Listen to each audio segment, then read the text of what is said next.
हम लोग जब से बॉडी आई, जब से कंप्लेन थी, लेकिन अभी आप लोगों ने देखे बीच में रमजान महीना लग गया था, फिर बजट का भी अभी चल रहा है, इसके लिए हमने तवज्जो नहीं दी। प्रशासक राज में, प्रशासक राज जो बैठा था उनके पास गरीबों ने धरना आंदोलन किए, लेकिन इनकी सुनवाई नहीं हुई। आज मैं बताता हूं कि जो तरीके से ये जिंदगी जी रहे बेचारे, तो मैं बोलता शायद ही कोई रह पाएगा, इसे इनकी नौबत है। आप लोगों ने देखा बिल्डिंग की पर्दियां सब गिर रही है। ये मूलभूत सुविधा बोल के एक आईएसडीपी का पैसा पड़ा रहता है, जो सालों से पड़ा है। आज जो 80 करोड़ है, प्रशासक चाहता तो वो पैसा यूज करके यहाँ पे इनको सुविधा कर देता, लेकिन निकम्मा बोलो या नाकारा बोलो या भ्रष्टाचारी बोलो, प्रशासक इन्होंने काम नहीं किया। आज हम लोग जब दौरा करे तो हम लोग को ऐसा लगा, सलीम भाई, हम लोगों ने जब दौरा किए तो हम लोगों को ऐसा लगा कि वाकई में यहाँ पर अब काम की जरूरत है।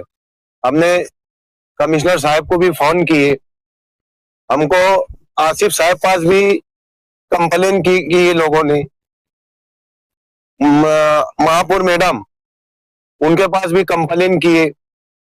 महापुर मैडम ने और आसिफ साहब ने हमको बोले कि अपने वार्ड के भी लोग हैं और वार्ड के भी लोग हैं, जाकर वहां पर तुम लोग देखो। हम लोग यहाँ आए और यहाँ पर सब देखने के बाद हमने प्रशासक को भी कॉल किया और हम लोगों ने इन लोगों को आश्वासन दिया कि काम करा के देने की जिम्मेदारी हमारी, आप लोगों का साथ चाहिए। और इंशाल्लाह हम लोग अब समझ लो कल से काम की शुरुआत यहाँ कर देंगे इंशाल्लाह।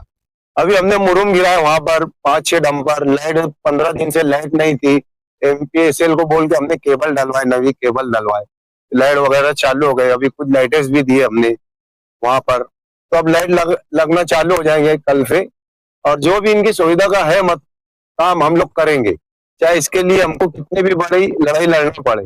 और खास करके मैं स्वच्छता विभाग, बांधकाम विभाग, जितने भी वरिष्ठ अधिकारी है, विद्युत विभाग, जितने भी वरिष्ठ अधिकारी है, आपको अब हमारी सुनवाई लेना पड़ेगी, नहीं तो हम आपको बताएंगे कि बॉडी क्या होती है और प्रशासक क्या होता है। आपने प्रशासक राज में नहीं सुना, लोगों की नहीं सुनी, अब तुमको सुनना पड़ेगा और काम करना पड़ेगा। और अगर आप लोगों ने काम करने नहीं दिया तो हम लोग वादा करते ऑफिस में आप लोगों को घुसने नहीं दिया जाए। हाजी साहब, आपने आज 29 नंबर कॉलोनी जो 8 दिन से पावर बंद थी, आप उसको लेकर 11,000 कॉलोनी पहुंचे, और जब आप पहुंचे तो पूरी 11,000 कॉलोनी का आपने दौरा किया, तो आपको यहाँ पर क्या क्या देखने को मिला? हम लोग जुम्मा के दिन सलीम हमारे पास, जलील हाजी रज्जू के पास सब लोग आए। जलील हाजी साहब आज भी कुछ काम से बाहर है, वो आ नहीं पाए। जज्जू भी कोई काम से बाहर है, वो भी आ नहीं पाया। सलीम भाई और मैं यहाँ पर जब आए केबल को लेकर, तो यहाँ देखे कि जो अंडरग्राउंड केबल है वो ड्रेनेज है ना, लीकेज है, वो केबल के अंदर है ना पानी है। तो बताओ मेरे को कैसे हो एमपीएसएल वाले भी काम करें, क्योंकि ड्रेनेज इतनी ब्लॉक है और इतना पानी है कि अगर कोई, मैं तो बोलता हूँ कोई हादसा हुआ ना तो कई लोग है ना पानी में अगर करंट उतर गया ना तो कई लोग मर जाएंगे। बिल्डिंगें अगर गिरी ना तो कई लोग मर जाए। अभी इससे पहले बच्ची के बताए, वो बच्ची को हम लोगों को आज टाका लगा है, उसको पर्दी गिरी दो, और अभी जो पर्दी ऐसे लटक रही है, अगर वो काम नहीं हुआ तो कुछ भी हादसा हो सकता है यहाँ पर। तो इसके लिए मैं बोल रहा हूँ प्रशासक को कि कान खोलकर सुन लो, जल्दी इस पर है ना तवज्जो दो और आकर यहाँ पर इनका देखो, आने का नाम नहीं लेते। अभी ये टाकी देख रहे हैं आप पीछे, पानी का मसला, इसमें कौवे बगले चिड़िया सब मरी हुई है, ऊपर ढक्कन नहीं है टाकी पे, चढ़ने के लिए सीढ़ी नहीं है। तो ये अंधे है कि इधर जो भी वार्ड इंजीनियर है वार्ड के इधर आते हैं, अंधे से इनको दिखाई नहीं दे रहा। अभी लोगों का ऐसा बोलना कि हर रोज हम कंप्लेन करते, हर रोज हम कंप्लेन करते, लेकिन कोई हमारी सुनता नहीं। हाजी साहब, जो कारपोरेटर जो यहाँ पर विजिट करे, आप लोगों से उनको बहुत उम्मीद है। इंशाल्लाह हम उनकी उम्मीद पे खड़ा उतरेंगे, क्योंकि हमने खुद हमारी आंखों से देखा है। मैं तो बोलता हूँ हम लोग ना वार्ड छोड़ देंगे, हम चारों मेंबर, लेकिन इधर हमारी तवज्जो ज्यादा रहेगी, क्योंकि ये इंसान है, ये भी कीड़े मकोड़े के जैसे जिंदगी गुजार रहे हैं, लेकिन प्रशासन के कान पे जू नहीं आ रही।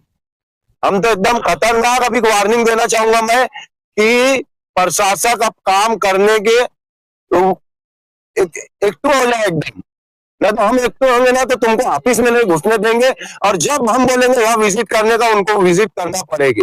अभी हम आसिफ साहब से भी बात करेंगे कि यहाँ पर ऐसी ऐसी सिचुएशन है, जैसा उन्होंने हमको बोला आसिफ साहब ने, और महापौर मैडम के साथ भी एक बैठक लेंगे हम लोग, और आसिफ साहब के काम पे बात डालकर यहाँ क्या हम लोग को अच्छे से अच्छा करते आता हम लोग करने की कोशिश करेंगे।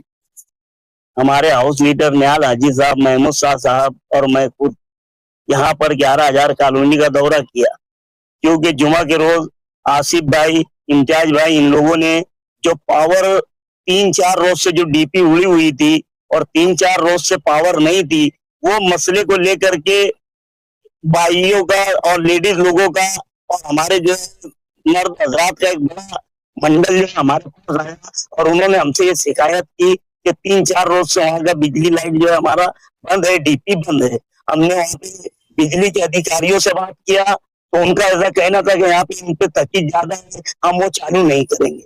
मगर निहाल हाजी साहब, हमने जो भी हमको उनसे बात करना थी हमने बात किया और दूसरे दिन तो लाइट सप्लाई जो है वो शुरू हुई है। मेरा ये बोलना है कि जिस तरीके से ये 11,000 कॉलोनी पूरे महाराष्ट्र में सोलापुर के बाद सबसे बड़ी प्रोजेक्ट जो है वो मालेगांव शहर को शेख रशीद साहब ने उस वक्त तो विलासराव देशमुख गवर्नमेंट से लाया था, मगर आज तुम हम अपनी आंखों से देखो तो दोनों तरफ की जो है गोलियां, दोनों तरफ की कॉलोनी की ना खिड़की है ना दरवाजे है। आगे अगर इन पर मूलभूत सुविधा पे ध्यान नहीं दिया गया तो आगे 5 साल के बाद ये बिल्डिंगें भी आपको नहीं दिखेंगी, क्योंकि जिस तरीके से यहाँ पर चोरी हो रही है, मूलभूत सुविधा का फुकदान है, तो ये धीरे धीरे ये जो है डैमेज होते जा रहा है। अभी पीछे पर्दे गिरने के हादसात हुए, आगे पूरी पूरी बिल्डिंग गिरने के हादसात होंगे।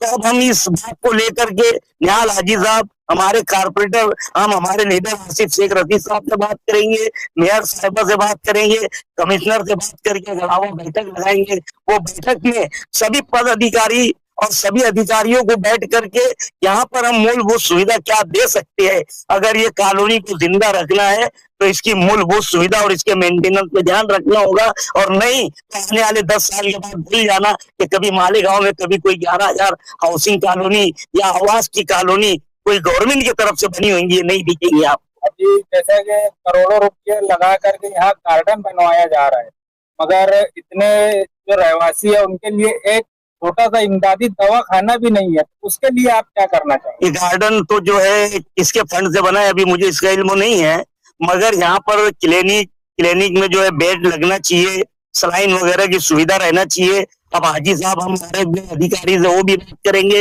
हमने मूलभूत सुविधा को लेकर के, चाहे इनके ड्रेनेज की हो, चाहे कचरे की हो, चाहे पानी की टांकी की हो, चाहे बिजली की हो, ये जो मूलभूत सुविधा देना है इस पे हम अल्लाह के करम से जो हमारी जात से हो सकता है, हम एज अ कारपोरेटर तो जो है ठीक है अपनी जगह, लेकिन हम इसमें सवाब इजारिया के जरिए भी जो काम हमसे हो सकता है हम वो बिल्कुल करेंगे। और इंशाअल्लाह अज़ीज़ आने वाले दिनों में आपको यहाँ पर देखने का मंजर देखने को मिलेगा कि हमने कुछ ना कुछ बदलाव लाया है।